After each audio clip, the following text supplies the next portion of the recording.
Assalamualaikum warahmatullahi wabarakatuh. Berjumpa lagi dengan kami MU4 TV. Pada hari ini kita berjumpa dalam hal yang spesial tentang bincang-bincang alumni. Berbicara masalah pendidikan, pendidikan merupakan investasi bagi kehidupan kita sendiri. Memilih tentang pendidikan bukanlah hal yang gampang, tapi ketepatan bagaimana kita menekuni pendidikan itu sampai kita menemukan jati diri kita, itu yang terpenting.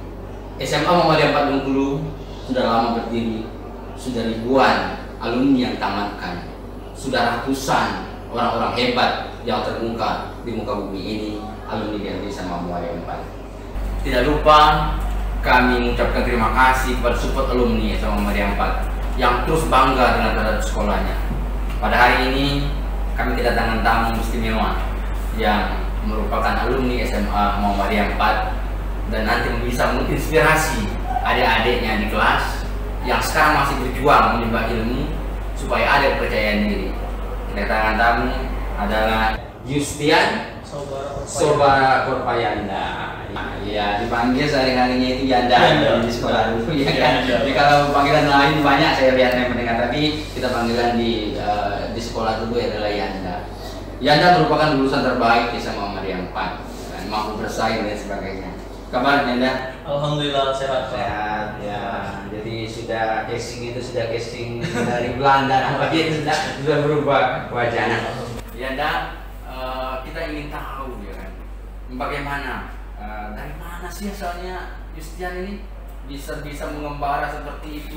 Nah, kita ingin menceritakan bagaimana menghabiskan waktu kecilnya itu bagaimana ini. Silakan Yanda. Iya. Kalau menceritakan latar belakang, saya asalnya sebenarnya lahir di Bengkulu. Jadi sebenarnya lahir di Bengkulu, tapi kemudian karena orang tua kerja di di PT Agromungko di Mungko, perusahaan kelapa sawit terbesar di Mungko kan. Jadi setelah saya lahir di Bengkulu dibawa ke Mungko. Di situ saya menghabiskan masa sekolah dari SD sampai SMP. SD SMP di Mungko. Tapi kemudian karena di Mungko fasilitas pendidikan yang kurang mumpuni saat itu, karena sekolah saya tempat saya itu pelosok bener Pak. Kalau dari Mungko itu mungkin sekitar 1-2 jam ke daerah saya, ke desa saya itu, dan jalan aksesnya sangat sulit. Bahkan ketika kita ke sekolah pun sering sekali dulu jalan kaki gitu kan, dengan akses jalan yang rusak. Tepatnya SD berapa itu? SD 12 sekarang 10 jam pada saat itu. Sekarang mungkin sudah berubah nama kan? Jadi ketika menyadari kondisinya seperti itu, orang tua merasa kayaknya kalau misalnya SMA masih di Mungko juga nggak bakal berkembang nih pendidikan saya secara pribadi kan. Padahal orang tua punya visi yang besar untuk saya ke depan kan. Makanya orang tua dengan berani mengirimkan saya SMA untuk keluar dari Mungko. SMP-nya SMP berapa ya? SMP-nya 2 tahun jam juga, 2 tahun jam. Nah, bagaimana lingkungan di sekitar di sana? Tinggalnya di mes itu ya? Di Mungko Pak. Itu di ini Pak, di estate bisa dibilang ada perumahan perkebunan. Jadi kan orang tua kerja di perkebunan, disediakan rumah oleh perkebunan, kita tinggal di sana. Jadi kesehariannya orang tua memang kerja di perusahaan kelapa sawit kan, sebagai mandor kelapa sawit saat itu kan. Jadi orang-orang yang di situ bekerja kelapa sawit. Oh, saat itu tidak ada les, kan? Tidak ada tambal pelajaran kan? SD SMP-nya. Ya, semuanya dari sekolah itu. Benar. Memang SD desa, SD SMP desa. Bahkan komputer saat itu pun kita cuma punya 2 komputer kalau tidak salah. Dan dipakainya pun kita sebulan sekali itu siswa berganti-gantian pakai komputer itu kan. Ya. Ya, menarik sekali ya. Anda ini sekolahnya di desa di pedalaman, disampaikan tadi sebagai kerja di Agromungko sebagai kelapa sawit ya kan. Kelapa sawit, keterbatasan ya kan, tidak ada dunia zaman sekarang seperti anak mau ke mall dan sebagainya. Tidak ada. Nah, selanjutnya pertama SMP ke Bengkulu ini ya. Ketemulah jatuh cinta lah kepada SMA Muhammadiyah 4. Nah, bagaimana ceritanya ini sampai ketemu di SMA Muhammadiyah 4? Ya, SMA swasta terbaik saat itu kan, yang punya visi luar biasa juga tentunya kan. Karena SMA Muhammadiyah 4 saat itu dikenal sebagai SMA yang fokus pada kewirausahaan, SMA Muhammadiyah 4 fokus pada kemuhammadiyaan, pendidikan karakter. Nah, orang tua mempercayakan saya ke SMA Muhammadiyah 4 karena hal tersebut. Bahwa visi SMA Muhammadiyah 4 tidak sekedar akademis, tapi ada pendidikan karakter di sana. Nah, dari situ saya mulai menekuni kehidupan di SMA Muhammadiyah 4 dan bangga menjadi alumni SMA Muhammadiyah. Tahun berapa itu masuk SMA Muhammadiyah 4? Tahun 2012 saya tamat, Pak. 2012 Dari ya. tahun 2009 kurang 3 ya. 12 kurang 3, 9 lah, ya. 2009 itu. Kalau masalah hitungan saya bisa Iya. Nah, artinya SMA Muhammadiyah 4 memang dari dulu kita konsen tentang SMA Muhammadiyah 4 itu bukan sekolah pengekor tapi sekolah pelopor. Sekarang kita jauh berubah, jauh berbeda dari kondisi yang semulanya. Nah, saya ingin menggali lebih dalam ini. Bagaimana sih kemarin itu belajarnya? Coba cerita pengalaman belajar di SMA Muhammadiyah 4 ya kan? Siapa wali kelasnya, ceritakan siapa teman-temannya, siapa motivasi. Kabar-kabarnya ya Anda selama di SMA juara umum nih ya? Ya. Nah, silakan diceritakan. Ya. Wali kelas 10 itu Pak John. Pak John Kennedy. Wali kelas 11 itu Pak Lukman. Kelas 12 itu Pak Ricardo. Jadi kalau ditanya wali kelas siapa kan. Dan itu yang patut saya syukuri di SMA Muhammadiyah 4 karena kita benar-benar disupport untuk kegiatan-kegiatan yang tidak hanya akademis, tapi kegiatan-kegiatan ekstrakurikuler. Jadi benar-benar seimbang antara spiritual, emosional, sama intelektual ya. Dan ini bekal saya sebenarnya ketika nanti saya kuliah S1 untuk bisa lebih menekuni dunia organisasi, ya, kehidupan kampus, manajemen waktu. Jadi SMA Muhammadiyah 4 saya aktif juga terlibat di IPM. Sebagai apa dulu di IPM ini? Sebagai sekretaris IPM. Ketuanya saat itu Ahmad Ade saat itu. Ahmad Ade. Sebenarnya waktu itu hampir jadi ketua, Karena tapi terbayarkan jadi ketua BEM.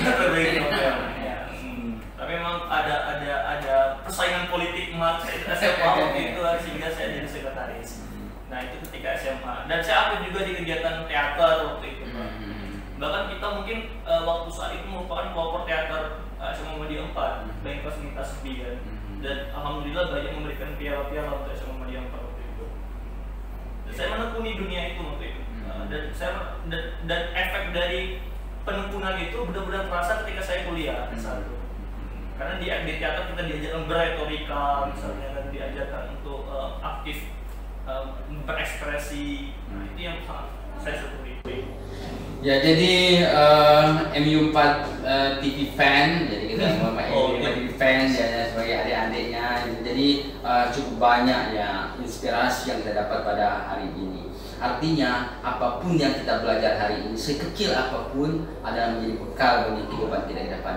Baik, kita akan menggali lebih dalam lagi dari sosok Yanda ini. Nah ini baru awal kulit luarnya. Kita angkat bincang-bincang alumni kita pada hari ini adalah MU4 ke Belanda, dari MU4 menuju Belanda. Baik rekan-rekan sekalian, kita kembali memperdalam, menggali potensi yang ada di Yanda ini. Kita ingin ada yang terinspirasi, tumbuh Yanda-Yanda baru ya di zaman-zaman sekarang ini. Nah kembali Yanda, apakah selama bekal belajar di SMA Muhammadiyah 4 itu cukup untuk melanjutkan ke jenjang berikutnya? Selama tadi di UNIM ya, bagaimana masuknya ke UNIM itu bagaimana jurusannya apa dan lain sebagainya. Nah, apakah cukup bekal yang diberikan di SMA Muhammadiyah 4? Alhamdulillah cukup, Pak. Karena dari sisi akademis saya merasa guru-guru SMA Muhammadiyah 4 kompeten untuk memberikan bekal ke kita untuk bisa bersaing di tingkatan S1. Saya masuk S1 pertanian UNIM, dan alhamdulillah di tengah kesibukan saya juga bisa mempertahankan nilai akademis saya, dan saya yakin itu merupakan modal yang juga diberikan oleh kawan-kawan guru SMA Muhammadiyah 4. Dari sisi organisasi yang saya katakan di awal, di Muhammadiyah 4 kita diajarkan untuk berpikir kritis barangkali kan. Kita diajarkan untuk bisa memanajemen waktu dengan baik, berani berekspresi. Dan di sisi lain juga tidak lupa terhadap kehidupan spiritual. Di Muhammadiyah 4 kan benar-benar kan tahun Muhammadiyahannya. Nah itu menjadi sangat penting, poin yang sangat penting untuk saya berkembang lebih jauh, bisa aktif di organisasi ketika S1, menekuni dunia aktivis, aktif membangun relasi, dan saya sangat mensyukuri itu. Makanya ketika dikatakan di awal, mungkin saya awalnya motivasi dulu pertama ketika SMP bukan Muhammadiyah 4, dan saya ketika lulus saya berani bangga mengatakan bahwa saya alumni Muhammadiyah 4 dan Muhammadiyah 4 berhasil untuk mendidik saya sampai pada tahapan ini. Saya sering mengisi pelatihan-pelatihan kemahasiswaan karena saya memang jalurnya dari mahasiswa. Saya selalu menanamkan kepada mahasiswa itu adalah yang pertama itu studi, organisasi, relasi. Ya. Jangan sampai dibalik, ada orang membalik ya kan, relasi dulu organisasi baru studi. Oh tidak, terus studi harus pertama. Aktivis harus tamat, harus nomor 1. Saya aktivis, saya harus tamat. Saya aktivis, saya harus memimpin di suatu tempat. Nah, bagaimana itu membagi waktunya dia? Membagi waktu kan kita aktivis ini kan tidak dibayar ini, ya kan? Artinya kalau saya berprinsip begini, kalau saya sering mengisi materi kepemimpinan biasanya itu, Anda sekarang menjadi aktivis itu rugi. Pertama rugi waktu, rugi tenaga, rugi uang. Tetapi untungnya 10 tahun, 5 tahun yang akan datang baru kita rasakan. Nah, kita harus pandai-pandai bagi waktu itu. Jangan sampai kita menjadi mahasiswa abadi nantinya. Nah, sekarang bagaimana tuh membagi waktu itu? Ya, sebenarnya Bapak udah mengatakan di awal kan bahwa sebagai aktivis kita tidak boleh melupakan tugas kita sebagai seorang mahasiswa, sebagai pelajar kan. Jadi itu yang pertama menurut saya Pak, bahwa jangan pernah ketika kita mencemplungkan diri ke dunia aktivis, jangan pernah melupakan siapa jati diri kita. Kita mahasiswa, kita belajar, maka ada suatu waktu yang kita harus berikan untuk kewajiban tersebut. Nah, kalau saya tipikalnya adalah saya fokus Pak. Ketika saya sedang menggeluti dunia aktivis, saya fokus gitu kan. Saya benar-benar fokus, berusaha sebaik mungkin agar apa yang saya geluti berhasil. Ketika dalam kegiatan misalnya. Demikian ketika saya sedang belajar gitu, saya benar-benar fokus. Saya lupakan dulu kegiatan-kegiatan aktivisnya. Saya fokus belajar kan. Saya fokus belajar untuk menghadapi ujian. Saya fokus bagaimana tugas saya selesai sehingga tidak terbengkalai kegiatan akademis saya. Jadi itu tadi Pak, ketika kita melaksanakan sebuah kegiatan, fokus di kegiatan tersebut. Jangan lalai kan dengan kegiatan-kegiatan yang lain. Itu yang pertama. Yang kedua menurut saya tidak saling berseberangan lah Pak, antara aktivis dan kegiatan-kegiatan akademis kan. Justru dengan kegiatan aktivis tadi kita itu menunjang nalar kritis kita kan, menunjang kemampuan kita untuk berpikir lebih kritis sehingga bisa lebih mudah untuk mendalami soal-soal ujian barangkali, untuk bisa memahami materi-materi di kelas barangkali. Bahkan kan dosen-dosen itu dia suka dengan mahasiswa yang aktif, yang berani mendebat dosen kan, yang berani bersuara ketika dosen salah barangkali. Nah, hal-hal seperti itu tidak bisa didapatkan hanya cuma duduk di bangku kelas saja kan. Kita perlu keluar melihat situasi yang benar-benar bisa mendidik kita seperti itu. Ya, ketika jadi aktivis kita berada di dua kaki di sisi berbeda. Pertama, kaki kita berada di kampus sebagai informasi dan informasi. Yang kedua, kita sebagai dari mahasiswa. Hal sisi dua itulah yang kita harus perankan dengan baik. Ya. Nah, apa suka dukanya selama belajar S1 di UNIF? Ya, saya satu pertanian UNIF. Program studi apa ya? Program studi agroekoteknologi. Sama saja, ketika saya memutuskan untuk bisa bergabung di kampus pertanian dan S1 pertanian, banyak sekali kritikan. Untuk apa kalau misalnya cuma untuk bertani, menjadi mahasiswa kan, pulang saya ke kebun kan memang mindset seperti itu masih ada di masyarakat kita kan, bahwa masuk pertanian itu barangkali bukan menjadi prospek yang menjanjikan di masa depan kan. Jarang loh pertanian jadi aktivis. Ya, sedikit yang kan ya, jarang ya, karena dia tekun dengan belajar itu saja ya. Tapi kan langkah ya kan, dari pertanian bisa menjadi presma itu untuk langkah. Jadi bagaimana tadi? Iya, jadi itu tadi ya. Tapi itu memberikan lecutan semangat bagi saya kan. Kata siapa kan ketika kita masuk pertanian kemudian mentok tidak bisa berkembang lebih jauh kan. Makanya saat itu saya suka tantangan sebenarnya orangnya Pak. Ketika kita dicemooh, diremehkan, itu menjadi bahan bakar motivasi saya kalau saya kan. Jadi saya berusaha semaksimal mungkin untuk bisa berkembang lebih jauh kan. Makanya masuk pertanian, dan untungnya pertanian itu Pak mahasiswa terbanyak kan. Mungkin kedua setelah FKIP kalau di UNIF. Jadi kalau kita mau nyapres gitu kan, calonkan diri jadi presma ataupun ketua BEM, orang bakal melirik kita. menjadi dianggap sebagai kompetitor yang hebat karena punya masa yang banyak. Nah, karena tidak bisa dipungkiri kalau di Unip orientasinya masih massa kan. Jadi massa ya, semakin banyak mahasiswa di fakultas tertentu semakin dilirik begitu. Jadi itu menariknya di situ kan. Kalau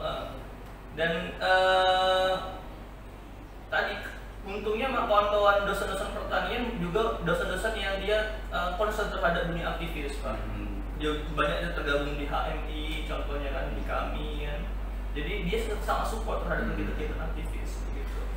Oke, cukup menarik apa yang disampaikan Yanda tadi. Artinya kita harus konsisten ya. Jadi kita harus menekuni itu secara tulus ya, jangan setengah-setengah.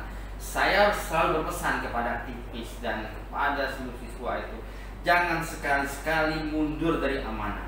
Ketika kita ditunjuk menjadi suatu pemegang amanah, jangan sekali-sekali mundur. Ketika kita mundur sekali akan dicatat sejarah.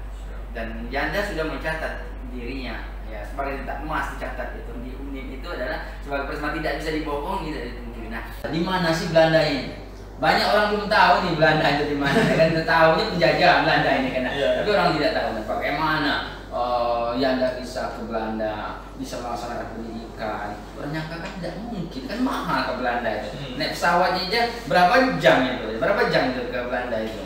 15 jam di pesawat ya kan, kalau dia langsung ya kan, kalau dia transit kan cukup panjang. Nah, saya ingin menggali ya, bagaimana sih bisa sampai ke Belanda? Ya. Jadi kan saya ceritakan di awal Pak, S1 saya kan bertani Unip. Dan Bapak benar kan bahwa nafsu untuk pendidikan itu ada orang tertentu dia tidak bakal merasa puas kan. Dan itu saya pribadi kan. Ketika saya masuk S1 pertanian Unip, dari awal saya sudah memutuskan saya bakal S2 ke kampus pertanian terbaik di dunia. Saya carilah waktu itu di semester berapa gitu kan, saya cari kan apa sih kampus pertanian terbaik di dunia. Muncullah Wageningen University Pak, and the land kan. Dan itu mungkin ya tadi kan takdir Allah juga Pak. Tahun berapa tepatnya itu berangkat? Tahun 2018. 2018. Pulangnya 2020 barusan pulang. Memang masih ada aroma Belanda ini. Sebagai penutup nih ya. Yanda, apa sih bagaimana pesan motivasi terhadap adik-adik kelasnya yang sekarang masih menuntut pendidikan, masih belajar dunia pendidikan, bagaimana kita?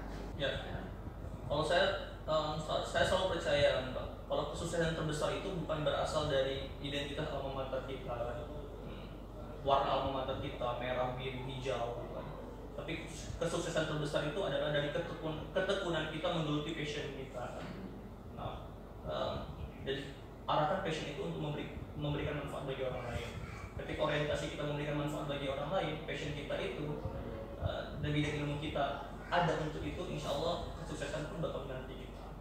Jadi kalau ada kawan-kawan yang lain kan yang baru mau misalnya masih SMA kan, temukan passion kawan-kawan kan, dan yakini ketika kamu menekuni passion itu, selama orientasi memberikan manfaat bagi orang lain, ada kesuksesan menunggu kawan-kawan. Nah, saya minta tutup sesi ini dengan berbahasa Inggris supaya adik-adik kelasnya itu, kakak kelas kami, alumni kami itu bagus bahasa Inggrisnya, coba. Waduh, ini ya ditodong ya. Ya. I believe as long as we can find our passion, and then we give our effort to make our passion to be real, our success will be waiting us on the future. Ya, terima kasih. Menarik sekali waktu kita sangat terbatas. Cukup banyak yang ingin kita gali terhadap alumni kita. Tentu pada episode ini hanya terbatas saja yang kita gali. Kita minta ada episode yang baru, yang lainnya nanti kita menggali alumni kita. Inspirasi Yanda ini semoga menjadi inspirasi bagi adik-adik kelasnya dan bagi alumni lain. Bangga menjadi SMA Muhammadiyah. Terima kasih Yanda. Ya, Assalamualaikum warahmatullahi wabarakatuh. Waalaikumsalam warahmatullahi wabarakatuh.